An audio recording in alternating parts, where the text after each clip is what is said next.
Bugungi yangi O'zbekiston armiyasining salohiyati va askarlarimizning jangovar shayligini xalqimizga yetkazishda ommaviy axborot vositalari xodimlarining xizmati beqiyos. Mazkur jarayonda ETV telekanali hamda Mudofaa vazirligi tasarrufidagi Taxiatosh harbiy qismi o'rtasida yo'lga qo'yilgan tizimli hamkorlik yo'lga qo'yilgan. Kasb bayrami arafasida tashkil etilgan ushbu uchrashuv qurolli kuchlar va qalam ahli o'rtasidagi do'stona rishtalarning yana bir amaliy ifodasi bo'ldi. Tadbirda so'z olgan harbiy qism matbuot xizmati rahbari Islom Jumabayev telekanal ijodkorlarini qo'mondonlik, harbiy qism rahbariyati va shaxsiy tarkibi nomidan qizg'in muborakbod etdi.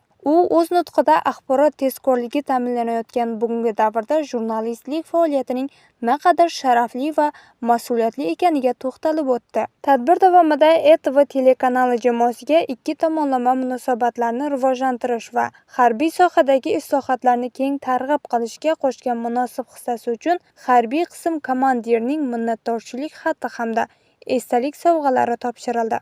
U o'z navbatida ko'rsatilgan yuksak e'tibor va ehtirom uchun ETV telekanali rahbari Guliston Rajabova ham qurolli kuchlar vakillariga tashakkur izhor etdi. Harbiylarimiz tomonidan bugun ko'rsatilgan e'tirof ijodiy jamoamizga yanada katta mas'uliyat yuklaydi.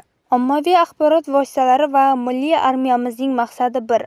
U ham bo'lsa yurt tinchligi va vatan ravnaqidir. Biz bundan keyin ham sohadagi ijobiy yangiliklarni yoritishda va do'stona hamkorlikni mustahkamlashda davom etamiz. Sizlarga mashaqqatli xizmatingizda kuch-quvvat tilayman, dedi ETV telekanali rahbari Guliston Rajabova.